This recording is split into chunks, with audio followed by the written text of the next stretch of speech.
Well, I mean, I've said for ages that I really like Shaun of the Dead, and I would sort of hold that up as a high watermark to the point that I seem to be comparing everything to Shaun of the Dead. When we were talking about Attack the Block, and there was a sort of, a heated discussion between me and that film's director about, well, you're not really reviewing Attack the Block, you're reviewing Shaun of the Dead. I remember when Hot Fuzz came out and Edgar Wright came on the show, and I said, well, I thought the first two-thirds of it were really great, and I kind of thought it became indulgent in the last third. Although I have to confess that having seen Hot Fuzz several times since then, I think it just gets funnier and funnier and funnier. I wish I could now go back and kind of revise my review of Hot Fuzz, because I don't think the end, that kind of Tony Scott ending, is indulgent now. I do think it's genuinely funny.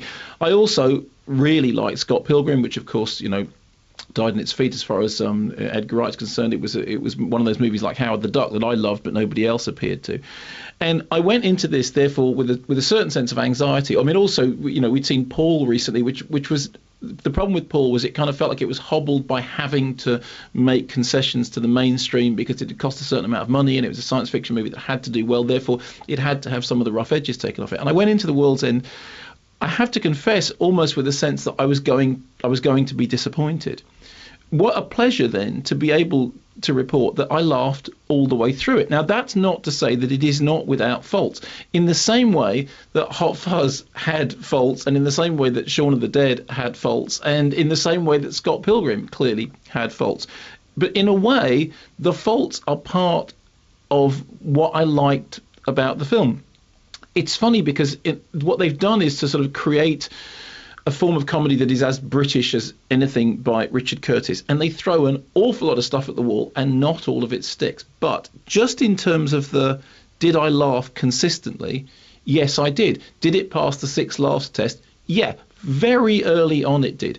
And even when it was shambolic and rambling and indulgent and all those other things, I didn't stop laughing. And I kept thinking of comparing it to films like This Is the End, in which the laughs were, huge, barren deserts of lack of laughter in between. Or, thinking about my feelings about Paul when I was, worried about how much it had to be kind of constrained by the need to play to the mainstream. It's got great supporting cast. Eddie Marzan is fantastic. Paddy Considine is just a straight-faced delight. Very well cast. Of course, at the centre of it, there is this idea of having somebody who I think, previously has got a lot of affection from viewers, playing, as you said in that interview, a really, really annoying, unlikable character, and therefore allowing everyone else around him to play off that unlikability, because he's an incredibly annoying character. But that doesn't mean that the comedy can't be likable, because the fact of the matter is you don't have to like somebody to find watching them funny. It also has underneath it a sense of kind of melancholia and nostalgia that and I hate to say this, but at times is very precise. The way in which people remember their youth and their childhood in this completely sort of, fantasy version of what it was like being young and stupid and drunk.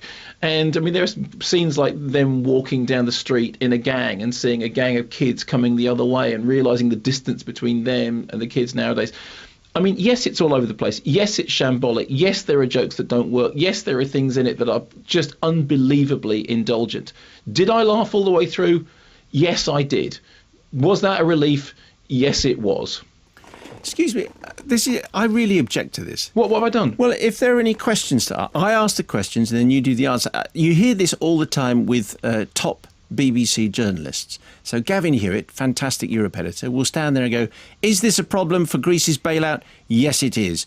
Are there riots happening up and down the streets of Athens? Yes, there are. Okay. So you set the questions and then you answer them yourself. So, okay, Simon. Well, shall I stop doing it? Yes, I shall. Is it annoying? I'm sure it is. Is this the end of it? Let's hope so.